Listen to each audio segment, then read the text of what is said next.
Okay, somebody asked about bringing in a flame and stoning a flame. So I'm going to show you how I would do it. First of all, I went online and found a bitmap of a flame. So I'm going to import that right now. So here we go. Have a flame here, but it's a bitmap. And the first thing I want to do is vectorize it. So in OOBling, we have that feature. What you do is double click on your bitmap and you get a new toolbar up here. Some graphics are going to have a lot of colors, but in this example we only have 3 colors. So we have red, white, and then a black outline.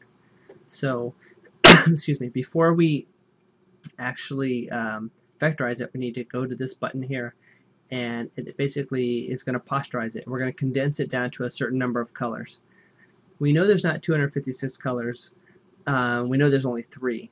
So we can actually go down here and choose something like 3 colors or 2 colors or even 8.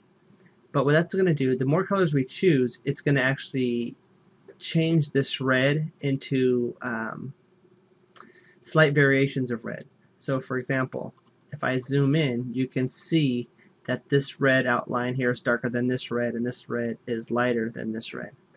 So we want to basically blend that all in. So let's go back to posterize, and let's just choose something like, let's choose some like 6 colors. Well, when I do that, you don't see much happening. It kind of looks pretty jaggedy, right? It kind of looks like that, but you can still see that there's a red and there's a red. What you can do now is go to this button and click the palette button. This will show us all the different colors within this graphic. Alright, now I have a little cursor moving around. If I click it, it shows me which one I clicked on. If I click on the white, it shows me I clicked on the white. If I click on this red, it shows me the red. What we want to do now is we don't want these other reds. We want to make them all one red. So I'm going to double click on this main one right here. Now I'm going to say take that color and blend them into that color. And there's a button right here that says merge color. So when I do that, I only have 1 red. So I have 1 white, 1 red, and 2 grays. The grays is probably made up of these 2 lines right here. I really don't care about those lines, so I'm just going to choose one by double clicking it, right? Double click it and choosing that one and say merge that. Now I have 3 colors. So I think it looks good, just like that. So what we want to do now is we're ready to vectorize. I'm going to click this button right here, and that's my vectorization tool. You don't see much happen. It happens real quick. And now I'm all done, so I'm going to close it. Now if I click here, just click on the graphic, I can move this, and you'll see that I have 2 graphics now. I have my old graphic, which is still the bitmap, and I have my new vectorized. I don't need the square around it, so I'm going to break it apart. And I have a little icon here that says break path. If you don't have that, you might have it here under arrange break path, or you can do a Control J. What that does is that separates our 2 lines here. So that one I don't care about. I'm just deleted it, and that one also I don't care about. So there I have it. There's my graphic. It looks good. I can look at it, make sure everything looks right.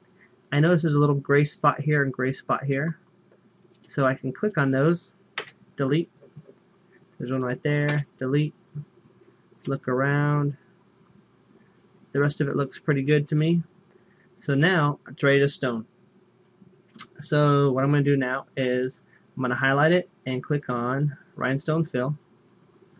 I'm going to go up here and select my elements. Choose, let's go with SS10. We'll add that. We'll say OK.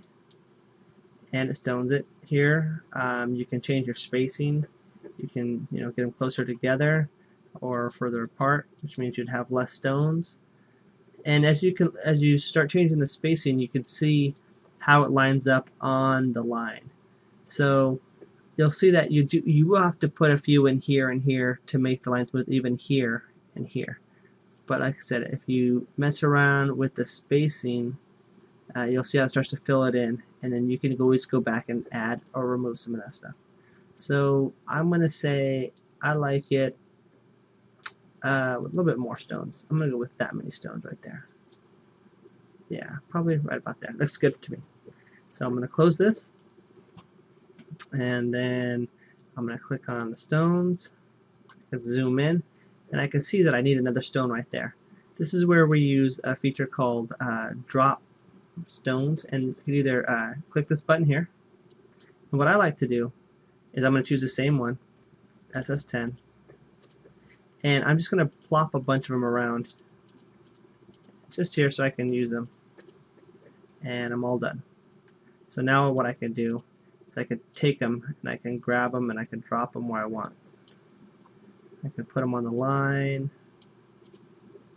I can space them apart using my arrow keys. Take another one, place it here. Just wherever I feel like I need to drop a rhinestone. Take that one there, put it right here. Grab this one, put it right about here. Let's see. Until you feel that this is good enough. So I'm going to take this guy, this actual one, right? Let's see.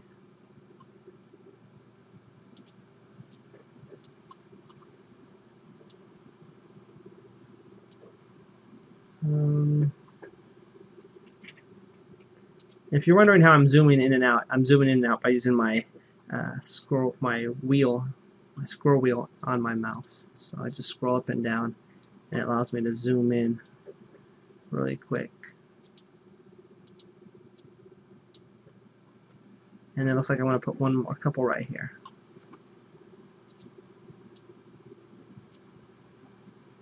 Put one right there,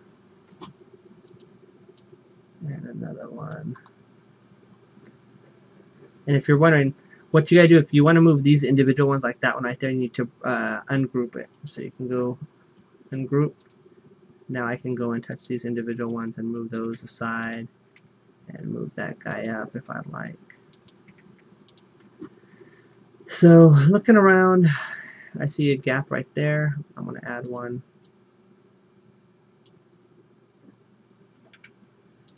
Looks good to me. Look around at these. I'm going to have this kind of merge in and become the tail. Take that guy and move him up a little.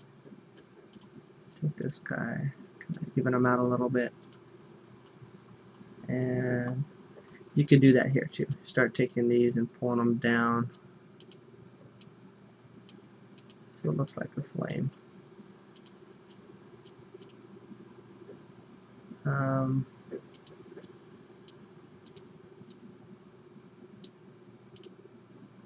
It's a little too close. And anyways, you can move these till you're happy with the way it looks. Alrighty. When you're all done, you want to get rid of this line here. Whoops. So what you can do, I don't need those anymore. What you can do is you can find a place where you can click on the red line, move it oops. Click on the red line here. Grab the center and move that out of the way, and you'll be left with your design. And you can still go back and edit all the circles you need, all the stones, where you want them to be. If you think they're too close together, separate them a little bit, bring them down, make them as tight as you want. Or if you just don't like the way it looks, like say this part here you don't like the way it is, or maybe it's too long here, you can continue to spread your flame out a little bit if you want. But you can decorate it any way you want. I'm going to go ahead and just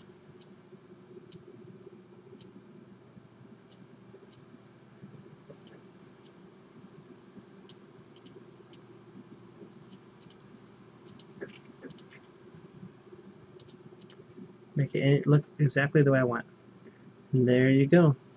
So that's the way you take a bitmap, convert it into a vector line, and then stone it. And then you're ready to go. You can add a background and create a comp for your customer, and you can either keep this or delete this stuff if you want here. That's how you do it. Don't forget to save your file and save often.